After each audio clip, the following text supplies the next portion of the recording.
So, good morning, good afternoon, good evening, wherever you are, whenever you're able to tune in to this In Conversation With episode.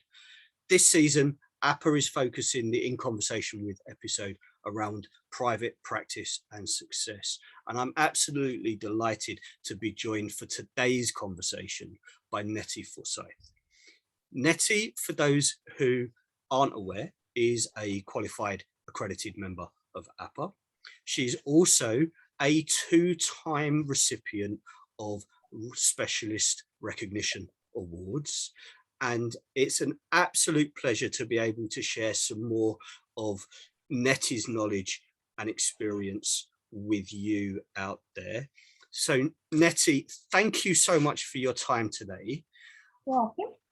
It's been a while since we did a recorded conversation.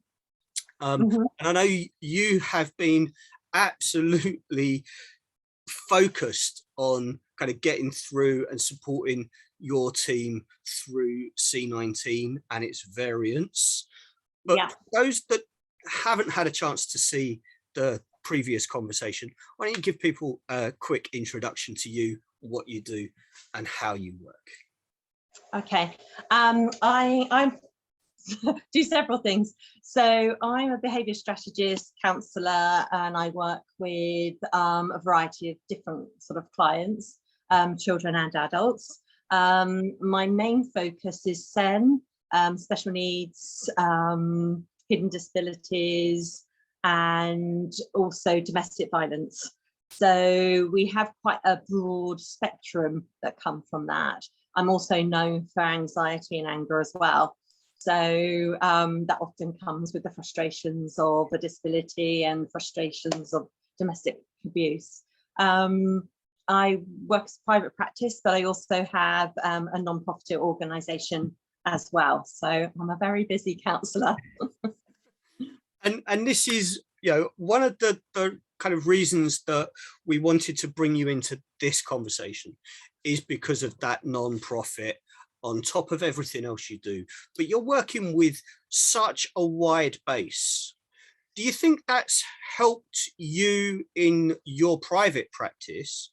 And do you think it's helped the other professionals that you're working with to have that kind of backdrop, if you like? Well, my private practice came first, and through my private practice, the area I'm with is underdeveloped in the counselling kind of field for those particular vulnerables that need long-term work. There's lots of short-term work, but my focus is long-term rather. We work with our clients until they need.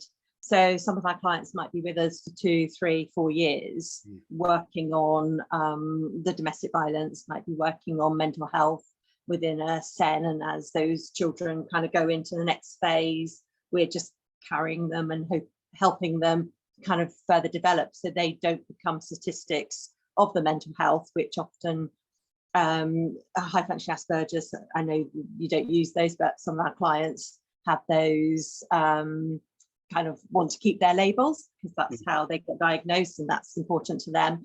But neurodiverse children, so a lot are in the mental health bracket. So what we're doing is helping them, supporting them through each area. So we do keep our clients for a long time.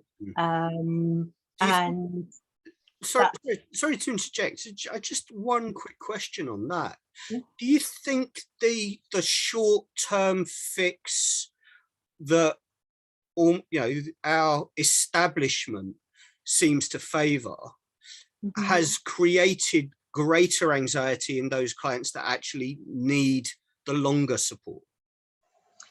Yeah, it really has, because if some of the clients that I've come across that have really gone into that mental health dip have started short term, and basically they've had 6 or 12 weeks and they've started to open up, and then they've been closed down and then said goodbye to. And the kind of things that my clients talk about, you can't just talk about to some complete stranger without trust. You've got to build up that trust so that they can tell you anything, because on the whole, you're the first person that's heard their story. And their story is important to work through so that they can look at angles of it to pack it, put it to bed. Then it's looking at building that person back up, and then it's forward into the future. Yeah. So it is really a long piece of work. Yeah. And I think for a lot of professionals that are looking at private practice and looking at that short-term fix that allows them to get kind of the funding and everything else by providing that, there's often a lot of disillusion for those professionals because they're then seeing that actually you need more than that and they can't provide it in the current framework.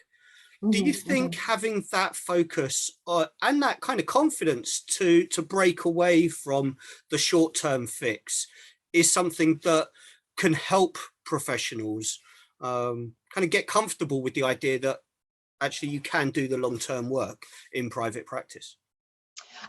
Definitely. And because my trainees and things are doing long-term work with clients, it's giving them a difference. I mean, some clients don't need long-term. They're able to work with what they've got in short term. And it may be that that's enough for now, and that's okay for that particular client.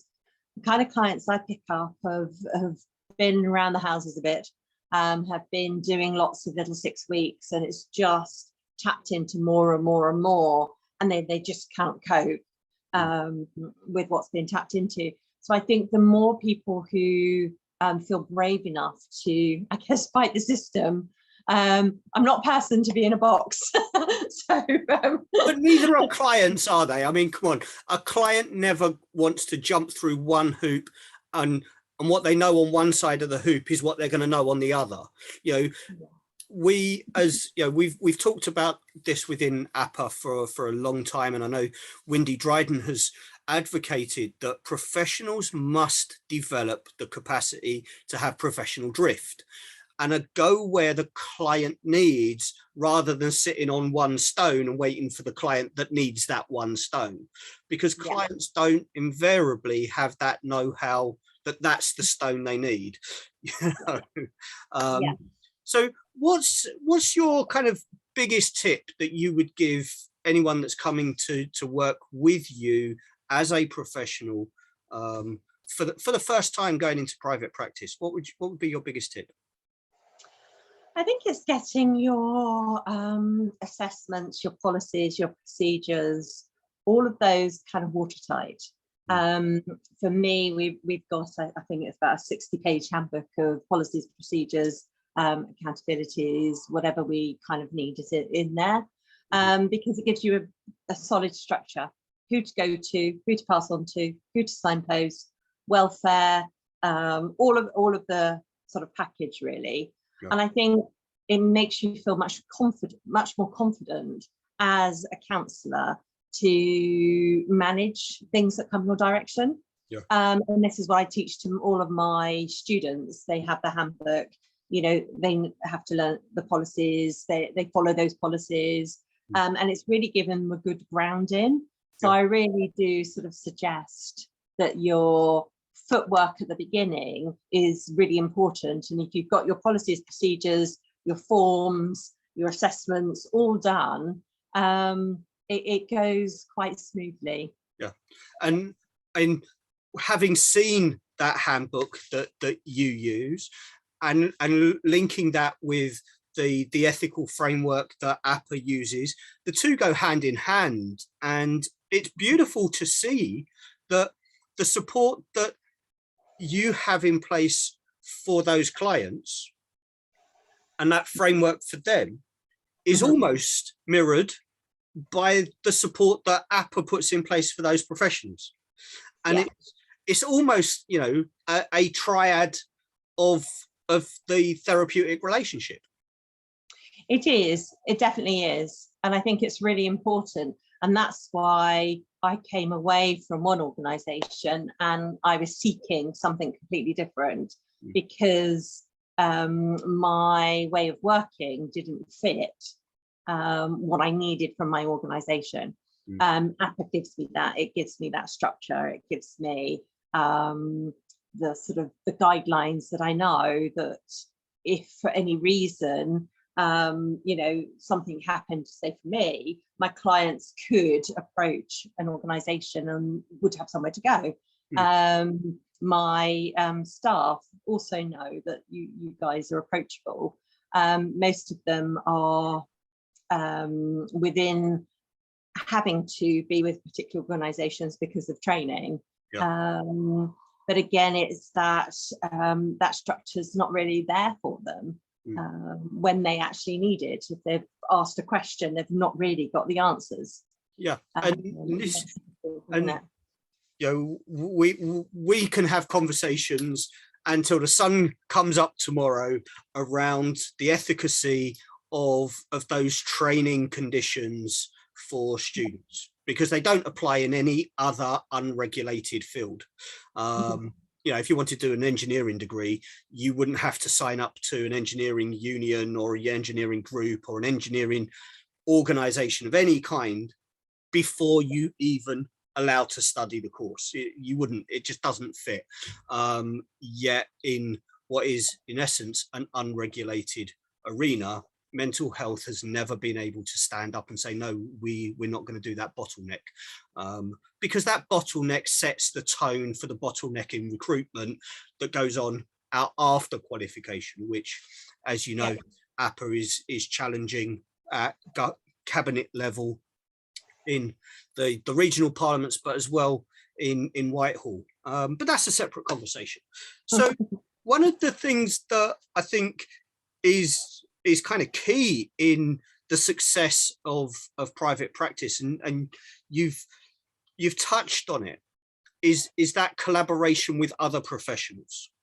You started in private practice, you learnt your craft, and you've grown that into the agency and now supporting students. Do you think that the collaboration that you have with those students and the professionals that they subsequently become is a key factor in their success moving forward?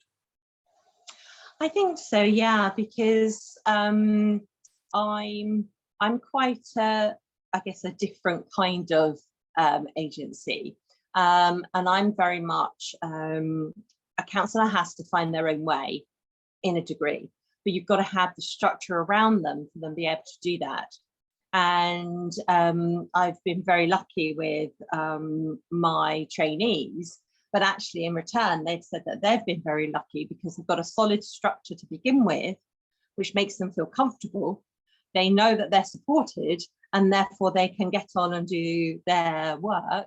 And if they've got any issues, if they've got any queries, I'm always there to help them through it. And it's often, you'll send them little snippets of information and, and as well as their supervisor. So and I have mine go to external supervision because then there's no conflict of interest.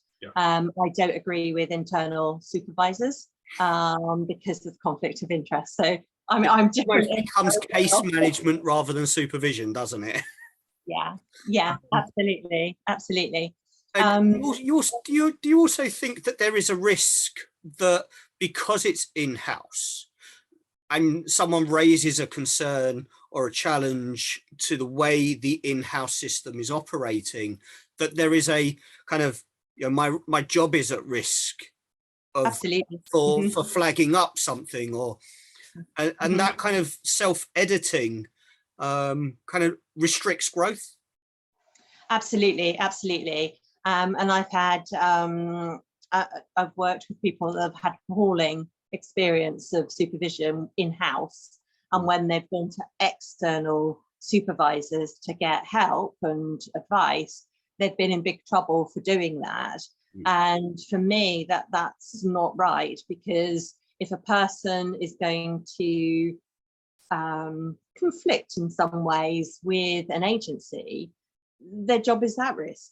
They've got to stay favour with the people that employ them. Whereas an external supervisor can have an open view. They can really kind of look at whatever it is about that client, whatever it is about the agency. You know, I'm not perfect, so there may be something that I'm doing wrong, and they can bring that to their supervisor and then bring that to me. So I always feel that we're not, as agency kind of organisers, we're not perfect. We're not infallible to sort of get things wrong. And if we start thinking, well, I'm the boss, I'm the one who knows everything, I'm the one who can do this, I'm the one who gives this advice, I'm the one, then there's no growth for the counsellor. Yeah. You know, you've got to have a variety of different viewpoints. Yeah, and it's one of the reasons why APA is the only membership organisation that is a holder of a voluntary register that offers its members that 2 hours of free emergency supervision that's confidential. You know, if a member has got that scenario, then being able to go to their organization and say, I need to speak to somebody who's got the experience, who is qualified as a supervisor, in order to double check something. And that might be a 20-minute conversation, can't it? Yeah, absolutely, absolutely. And I remember when I had to go to court, and there was something that I disagreed with big time, and it was within guidelines, legal guidelines, and I needed my organisation to help me find where the source of those guidelines came from. So I could go to court and say, well, this is where the guidelines are. And because they'd asked me that, I had to find out and tell them. And the organisation just sort of said, well, you have to seek legal advice. Yeah, but you were part of the person who wrote the paper. So it's kind of like, you know. Yeah, and it's almost the case of, you know, if it's not directly touching us, then thank you very much, and kind of move on. Yeah. And APA stands, you know, clear water between that approach and our own. So, and one of the things that you mentioned previously is having that structure and those documents and kind of that framework for the individual professional in place as early as possible. And that kind of touches on one of those other benefits within the membership, and that's the starter pack, isn't it? Yeah, absolutely. I mean, you know, I learned the hard way, you know, doing it, kind of going, oh, okay, now I need to do this, and building up in that first kind of 6 months. I mean, luckily my background I knew, because I'd got a nursery through Ofsted and worked for the NHS and all of those kind of things. So I had a good background. But somebody who's not had that background, you know, can be quite lost on all of those structures. So to kind of have a pack that kind of says, you know, actually, this is this and this is this, because through your training, you get snippets here and you get snippets there, and you get a bit from your agency that you've done your placement with, but it's not that structure which is really kind of sound and I'm very much a structure. The base structure has to be sound, because then life is much easier. And there aren't many, you know, you and I will have seen the kind of starter pack templates that have kind of filtered into the marketplace over the last 5 years or so, and kind of, you know, some really ridiculous prices that are laden onto professionals that are newly qualified with no real kind of understanding of what their kind of structure could look like. And it's very rare that you'll find a starter pack that includes, for example, the business canvas. Yeah. Because professionals are trained to be caring in their delivery of the theory that they've learned. Absolutely. But very rarely in how to shape their business. Yeah, I mean, I didn't know, you know, in the 4 years of doing college and the 2 years, 3 years doing the degrees, I didn't do anything to do with business. And so you've got 3 different platforms that I were using, nothing to do with business. So it's, I mean, I'm quite a knowledgeable person, so I can put it together and then work out a legal kind of framework to go with it. But there are many who are in jobs that just wouldn't be able to do that. And you see on some of the forums, and I feel really sorry for them. And they're like, oh, somebody said I should have done, or has anybody got an example of? And you're thinking, well, actually, it should be part of training, how to have a safe business, how to have a safe practice. Because if you've got all of those things in structure and in place, you then feel much happier, much more comfortable. And I know when we put the starter pack together to give people that kind of building block framework, including business canvases and including client profiles and understanding how to use them, is a different kind of scenario again, isn't it? Yeah. Because you can have loads of paperwork, but if you don't really understand it, I get questions. Well, why have you got this here, and then you've said it in a different way here? Well, that kind of means this, and this will mean this. So if you've got a client that does this, then that would be the one. And if you've got a client that does this, this will be the one. And it's about that use of the tool, isn't it? Yeah, absolutely. And if you understand what you're actually using and why you're using it and how you're going to use it, then you can safeguard yourself as a professional, to the ultimate degree. So it's really important. Now, I mentioned at the top of the session that you have worked tirelessly through C19 and its variants. I think if we were to list all of them, we'd probably be here till doomsday. And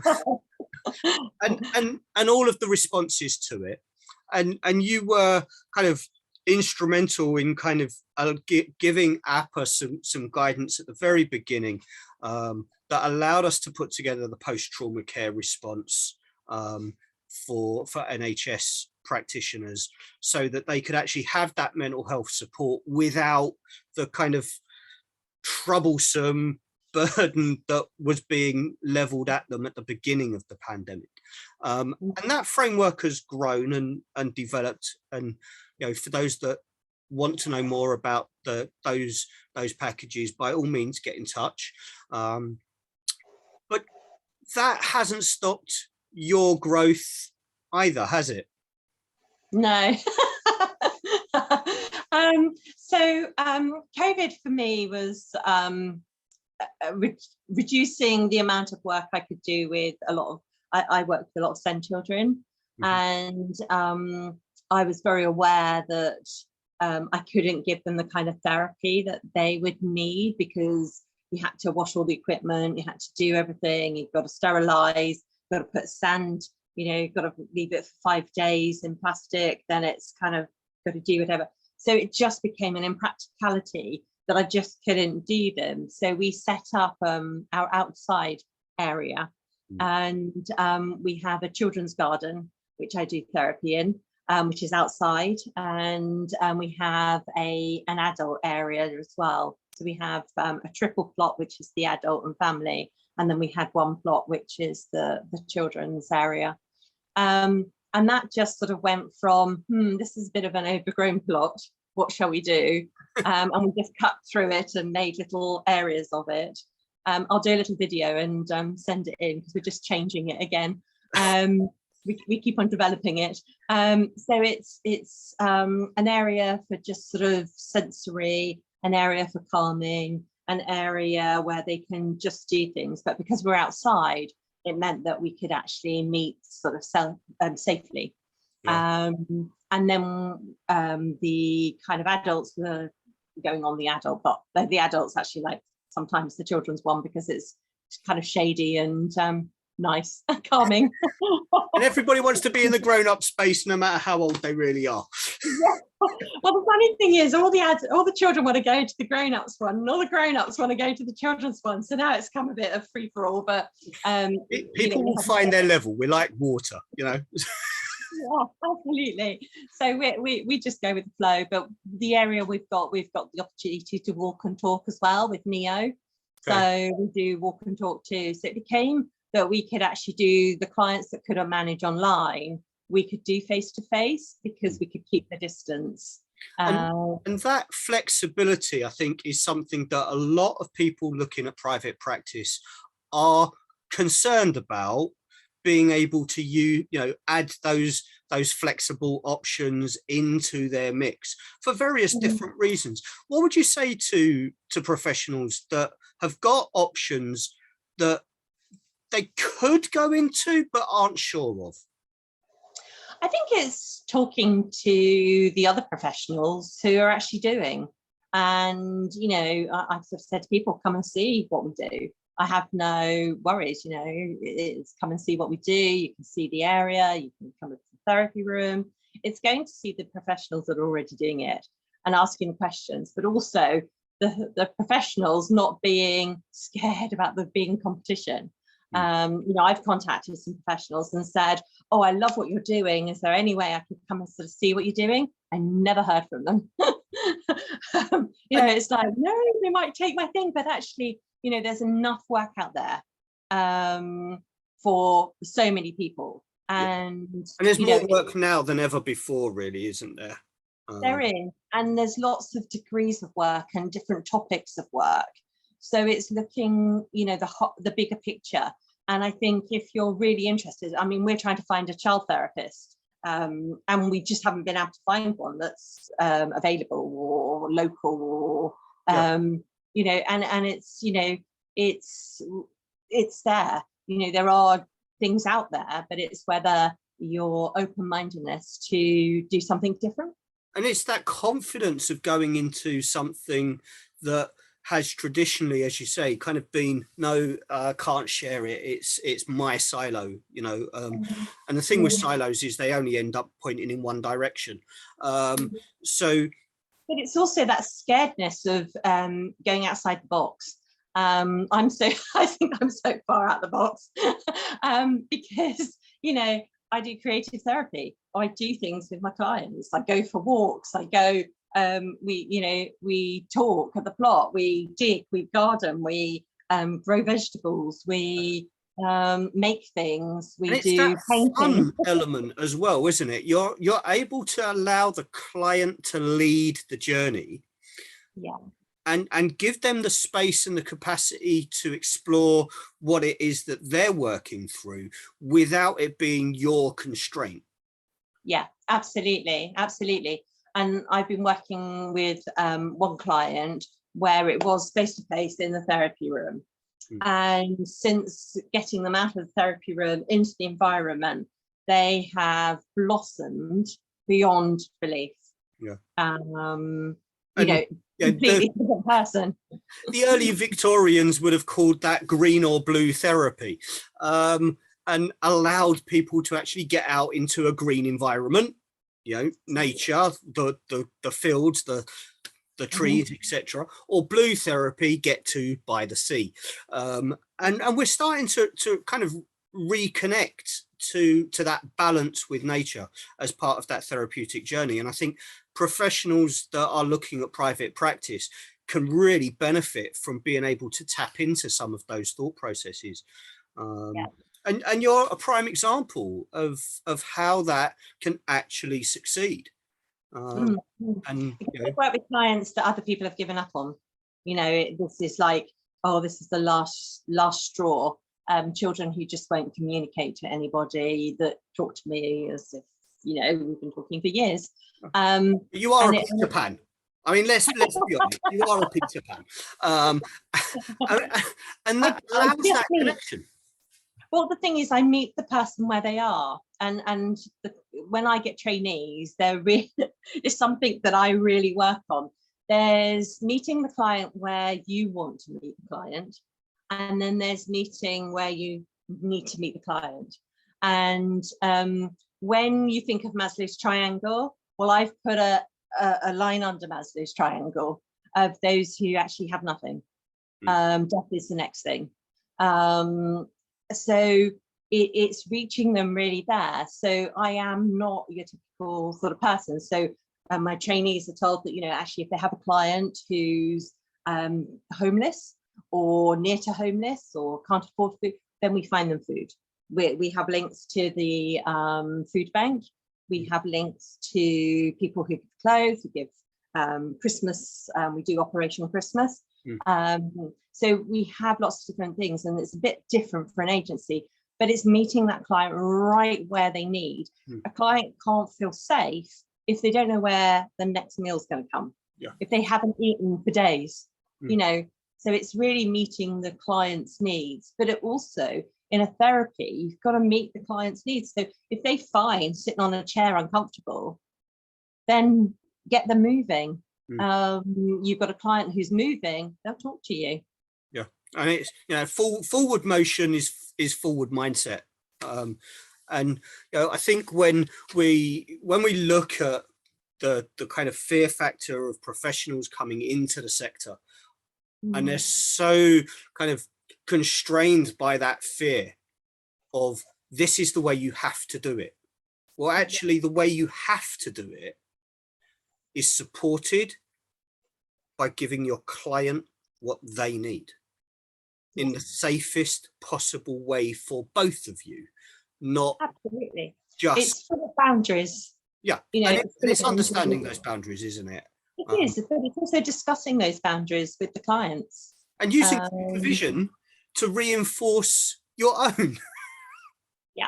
And we come full circle. It's a constant, and you'll meet the client who's a bit different, and you sit there, and then you're thinking, well, how do you meet there? But actually, your growth in that is huge. And I'm reminded, I've got Siobhan's voice in my ear. I'm going, there is no A to Z in therapy.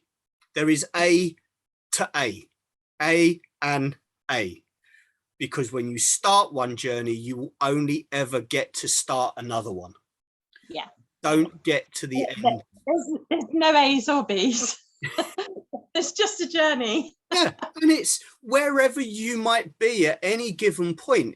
It's total sidebar. It's a bit like the idea of New Year's resolutions that you can only have on the 31st of December. It's you can start again and again at any point in time because you're in control of what you're doing next. And I think the world of mental health is starting to realize that there has to be a better use of the psychological awareness that's been built up over the last 200 years, rather than the kind of silos that have been placed on it over the last 20 years. But I want to touch on the really exciting collaboration that has come to pass between yourself and APA. And this is something that is close to my heart, as a lot of people will know when we get to discuss this. And it stems ultimately from your identification of how we can further support professionals. So without giving too much away, why don't you give a bit of an introduction to what led you to kind of take on this idea? Oh, that's very hard when you're not allowed to say what the idea is. For me, it's developing sort of becoming a behavior strategist. I see strategies in everything. So one of the things was a tool for counsellors in a particular area. I should put it there. And it's building up that I guess, Maslow's triangle, and you've got it there, personal, protective environment. You know, as a counsellor, you are helping someone to enable them to build up their own personal protective environment. So for me, it was an easy tool to promote elements of that. And I do work with people who feel that they can't stay in this world. And this tool has really kind of helped these clients to start to be grounded and feel connected, because one of the big things is disconnection. Yeah. So the tool we are talking about is the Yellow Heart team. Yay! This is something that, for those that haven't seen any of the information around this yet, why not? Go check it out. This is vital. This is amazing stuff. This really is. But this was something that was created in memory of one of my greatest friends, and Ted Murphy and his family have been a huge inspiration to me over the years. But the Yellow Heart Team initiative was something that was a way of allowing people to reach out before a crisis. Because if I just move so you can see the whole of that quote there, okay? Supporting someone before a crisis is easier than grieving for them after a crisis. And so often, therapeutic professionals might be the only point of contact for somebody that's at that crisis point. And you've experienced this yourself, haven't you? Where clients get the benefit of that therapeutic engagement, but then they might have another week before they get it again. So let's look at how you've developed what APRA put together for the Yellow Heart team, and how you've grown that into working with the professionals that you work with and the clients that they see. Yeah, so basically when I came across the Yellow Heart team, it really struck a chord with me, because I'm very much in about preventative work. The after effects too late. So therefore, with the kind of clients that I see, it's all, we're putting in so much preventative work, but it's become part of, I designed a package, as you know, you've seen it, and I use that for my clients. And it's a way of getting them to think, because in the therapy room, I hear so much, but my friend wasn't there for me. I called them, but they just weren't there. Nobody was there. Nobody's there for me. Unfortunately, we all live such busy lives that there's always times where we're just not going to be there. And it was also cemented by a time where I was, not that I wanted to take my life, but I was just feeling really down after my assault. And I kind of just put on my Facebook page, I'm feeling really out of sorts, anybody around? And nobody was. Everybody was tied up with their own stuff. And I thought, now I know what it's like, that when you're doing that real sort of edge of moment, that people could feel like that. And, I was just down because I had an incident, but their mental health is so far down that they're contemplating suicide. And they have so much disconnection because suddenly nobody's there when they actually need them.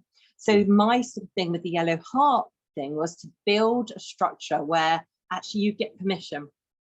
So you get permission from your Yellow Heart team.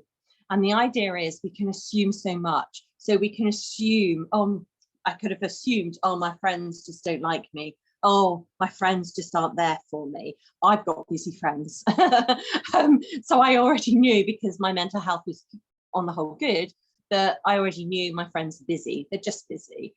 But for somebody who's at crisis point, won't understand that their mental capacity is not going to be there. They're looking for connection, and all they're getting is disconnection. So the idea with the yellow heart is that you're actually asking your contacts for permission. Can you be in my yellow heart team? What day can you be in my yellow heart team? Is it morning? Is it afternoon? Is it evening? And you build a structure so that on a Monday morning, you know who to call.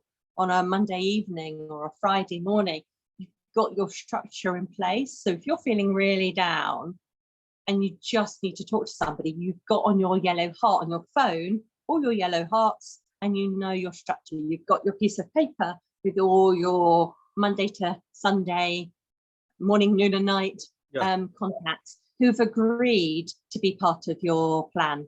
And it's about reaching out before the crisis and having that conversation. And I can remember conversations with Ted years and years ago about this very thing, that it actually reinforces the friendship, because you're saying to somebody how much you trust them in order to have that conversation if, and a big if, and when things don't go so well. Because you don't have to talk about the crisis. It's just about knowing that there's somebody that you can reach out to, and that kind of visual on somebody's phone. And you know, the majority of us now wouldn't know the phone numbers for our friends. You know, we see their name, and the phone does the rest. So having that yellow heart marker in front of their name is a really powerful way of saying, these are the people I can reach out to, because I've already had that conversation that these are the friends, these are my closest circle. And you know, people don't want to feel a burden. They don't want to put upon somebody. But actually, it's not, because you've agreed with the person, and that makes the difference. It's not an assumption. It's not a burden. You've agreed face to face, have the conversation, and it's in place when and if you need it.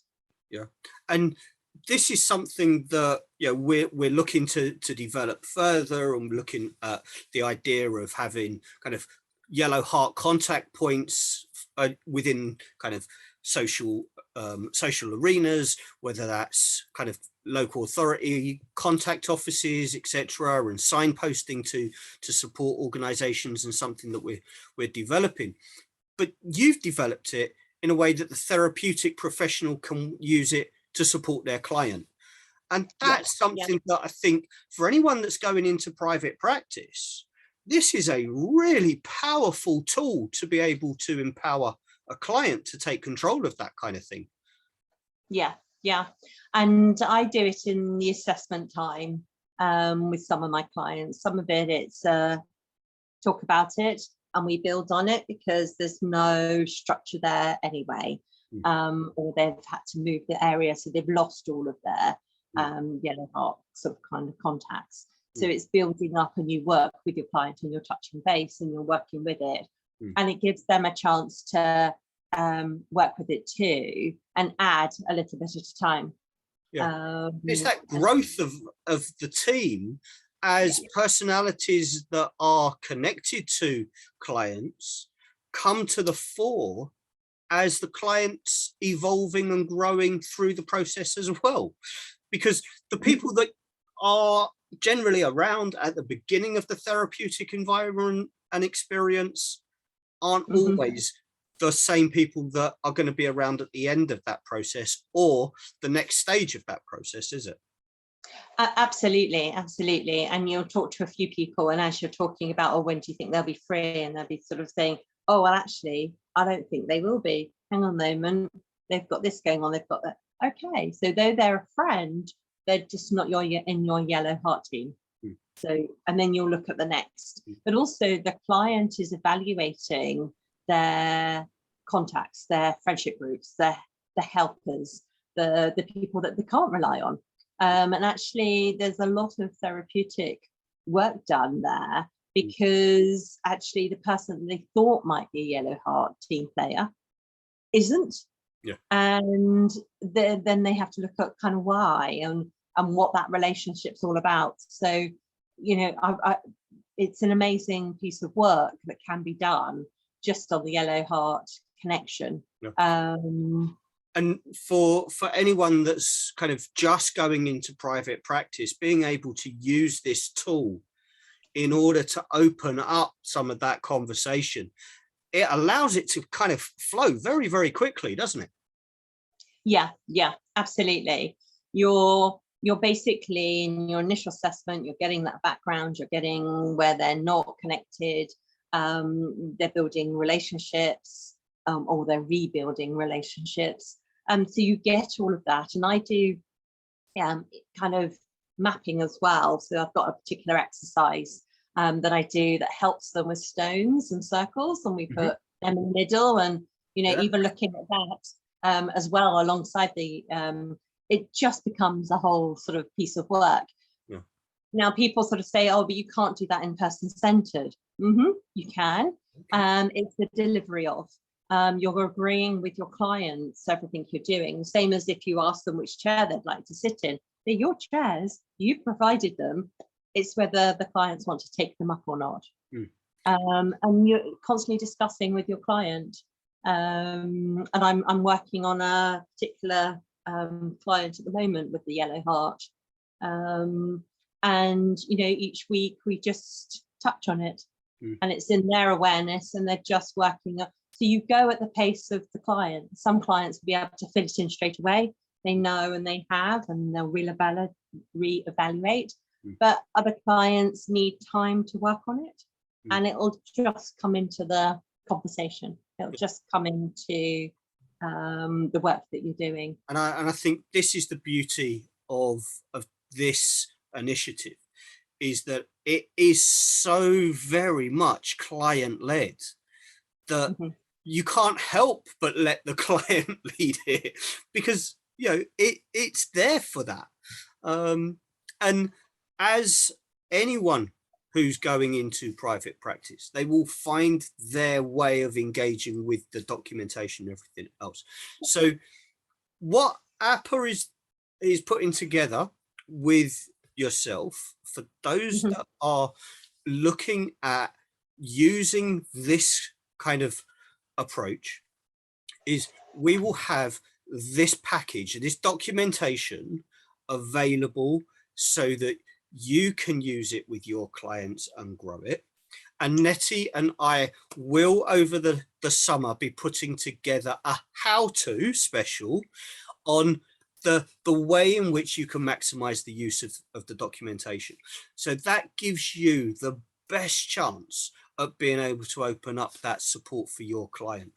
And if you are in private practice, being able to have something that is consistent, that allows those clients, when they go out into the big wide world with the invisible scalpel that you've given them, they're going to be able to use this in the right way for the people that they come into contact with. And that's where the growth of the yellow heart really sits, isn't it, Nettie? It is, absolutely. Yeah. You're empowering your clients to manage in that world and manage outside the therapy room. Many clients rely on their therapists as that yellow heart. And to begin with, you might be. I've got a client that I'm on their yellow heart because their family is very limited. And I'm a yellow heart, and we've agreed that at this moment in time until the network's built up. So even professionals, there's an area where professionals can be their yellow heart team. Yeah. Because it's about understanding that point of need at the point of need, rather than accepting if there's a point of need, it's going to be there all the time. And it's not. The whole point is it's fluid, and it changes based on the situation, and it's based on the timing. It's completely fluid. And I think that's kind of the beauty of what you've been able to kind of create. But is there an experience that you can share with that you've already had in using this without kind of breaching anything, or kind of laying the foundations open, where this has really kind of hit home? Yeah, I've had a client, and they've already have given permission to be a case study. So basically, sort of domestic violence background, and had to kind of work out really their support network, and what they thought was their support network wasn't. So by being able to sort of do the yellow heart, suddenly they were putting into categories which professionals, why they would contact the professional, what days they would contact the professional. Then they would be building up networks. And it was also about the children. You know, if they had a problem with X child, who could they ask for help with? If they had a problem with Y child, who could they ask for help with? So actually it became a much bigger package than just themselves, because if the children are not doing very well, the adult doesn't do very well. If the adult doesn't do very well, the children don't do very well. Yeah. So for me, it can go beyond just the individual. And for this particular person, we actually looked at several of the different places, and it really pulled together the professionals that they could contact and for what reason, and also who could help at what time, rather than feeling let down all the time because the people that were asking just couldn't do what was required. Yeah, and it's avoiding that assumption, isn't it? Yeah, we have an assumption that our best friend's going to be there in our crisis, but what if the crisis the best friend is going through too? So people can only be there to a certain degree. You know, I'm not one for this Facebook thing that goes around, my door's always open. It can't possibly be, you know, because we're all able to have issues. We've got things going on or meetings to have we can't possibly do. And so we can't be there 24/7. And to give false hope that, their door's always open. And I've heard this before. And then they found out that the door was closed because that person wasn't actually there at all. And that really hurt the person, but it's an assumption. Whereas the yellow heart is the agreement, and you check in with the agreement too. So it becomes that fluid piece of work that every 3 months you should check in with your person to make sure their life hasn't changed and they can still give you what you've agreed. Yeah. And the thing is, it becomes a conversation piece between those people anyway. Yeah. And therefore then connection happens rather than disconnection. Yeah. And I'm all for connection, because part of mental health is disconnection. When we're negatively mind-based, we are disconnected. We're disconnected from people. We're disconnected from maybe our workplace. We're disconnected from our environment, our neighbours. So therefore, it's really important. And for me, the yellow heart gives a connection. Can you help me with this? And you can show them the paperwork that sort of says what it's about. And the person goes, yeah, I can help you, but I can't help you Monday to Wednesday because I work and they're really long days. But hey, I'm around Thursday, Friday. If you ever need to chat, I'm around. And it's about that open, transparent communication before you're kind of going, oh, by the way, I've got this. It's, you know, it is about just building that connection base.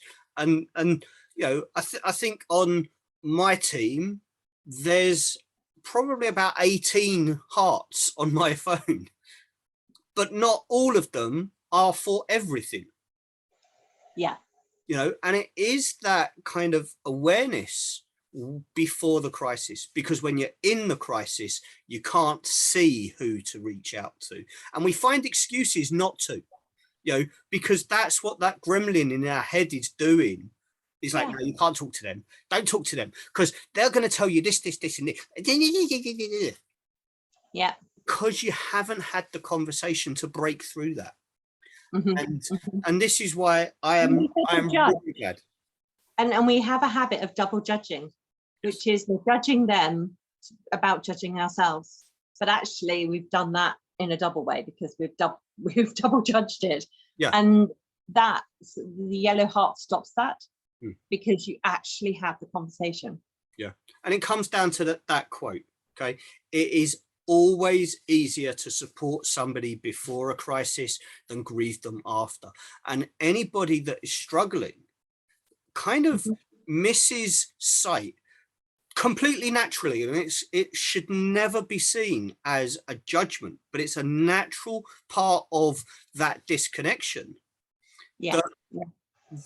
These other people aren't going to be able to support me. This is too much. They can't carry this. I've got to do this on my own because it's just too much. But yeah, after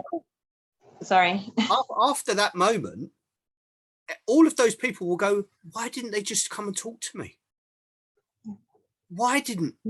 And they're left with the why, because if they'd known, they could have been there and they could have done something. And the why is the biggest pain, the most hurt, because nobody got there before the crisis. Yeah, absolutely. And when you're in a crisis, you don't want to burden people because you're finding it too much. So how are you going to give what you feel is too much to somebody else who may be not coping with something in their own life? But when it's an agreement, the person is aware of what that person can't do and why they can't do it. And it's that reach out before the crisis, and that's the key, isn't it? It's making sure that connection is in place, the connection is reinforced and supported before. And if you're working with somebody who's been in the crisis, then it's working through the yellow heart so that they actually feel supported, so they don't go into the crisis again. Yeah. And especially the last few months, I've had several attempted. And, you know, actually it is that feeling of they can't burden anybody else with what they've got. Yeah. And by working through the yellow heart, we're saying, but we're not going to burden somebody Monday to Sunday 24/7. What we're going to do is we're going to break it into little easy bites. So there are different people who are a team around you. Yeah. So just like team around the child or team around the family. This is team around that heart. And I can remember a conversation where this kind of concept of a team with Ted, and it went along the lines of kind of the boxing analogy, and Ted and I were would always use sport as an analogy, mainly because it was my early background. But a boxer goes into the ring to fight the world. And if that boxer doesn't have a team in their corner, they're never coming out of that ring. But they will invariably be the one punching themselves. Having the right team, having the right cut man, having the right nutritionist, having the right fitness trainer, having the right this, having the right that. All of these different people doing different parts make up that team. You don't need, a whole heap of people all doing the same thing. And it's absolutely, and that's the key part is that, and that's why we've sort of got that bit of program of Monday to Sunday, morning, noon, and night, because the idea is it's not burden to one person. It is a team of people who are supporting. Yeah, and it's the right people for that individual, rather than the system saying, right, well, you need to have this nutritionist and you need to have this health visitor and you need to have this person, and you've got no control over who those people are. Absolutely. And that's really key, because some of the people I've worked with have a whole team behind them, but they can't relate to anybody in those teams because of the expectation or what is required or what they have to do. Well, a person who has really bad mental health can't have an agenda of you've got to reach this, because they don't know how to reach there. It's too far away. So even on the professional side is, what professional are you going to contact for what reason? And that counts out the pressure on that professional as well, isn't it? Because you've got that structure, those stepping stones as to which professional and why. And that, I think, is one of the beauties. And when you've got a therapeutic professional who is shaping that and empowering the client in order to be able to achieve that for themselves, and that amount of empowerment for a lot of people is completely new, isn't it? Yeah, absolutely, absolutely. And just to know that that particular professional is on your side, and if they're not, can you have an advocate? And some of the clients that I've worked for, we've actually been able to signpost to advocacy services. So they've got a yellow heart person to help them with the other professional service, which they're not able to manage because for whatever reason. And that's really important. So you can utilize your signposting to help your client with your yellow heart. So it becomes then a whole package where you as the counsellor aren't struggling with something that you don't know what, and you're like, oh, I don't know what to do here. Actually, when you've got your whole list of signposted people, you can kind of go, oh, okay, well, actually, what you need is an advocate. We can sign you posts for you for the advocate. That person becomes your yellow heart person when you get assigned a person. And you can't do that as a counsellor. It's not our role to do some of those external things, but actually we can, in our role, signpost. And if you signpost to a yellow heart organisation, Citizens Advice Bureau can be, in one moment of time, a yellow heart for that person. And it's that collaboration. And again, it comes back to what we were saying earlier. When a private practitioner understands the power of collaboration and uses it effectively for their client, they will become a lot more stable in their private practice. It's hands down. Siobhan will have said it thousands of times within various conversations with APA members. The power of collaboration is the key, and that's collaborating with your client. Yeah. And allowing your client to collaborate with you, and then jointly collaborate with what other support systems there need to be. But as a professional, being able to collaborate with other professionals is a massive networking opportunity for that professional to build their private practice. Absolutely, absolutely. And the key thing, as I sort of said to my counsellors, is that they've actually got to do this yellow heart for themselves. It's because powerful, isn't it? You as the, unless you as the professional do it and actually embrace it for yourself, then you can't then deliver it to your client.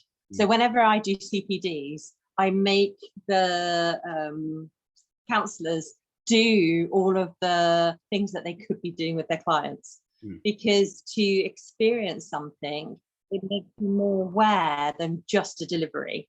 Yeah, and this comes down to the TUB rating that we have advocated right from the very beginning. If you are going into private practice, please, please, please, please, please know the TUB rating. Your client and your prospective clients must understand, just as you do.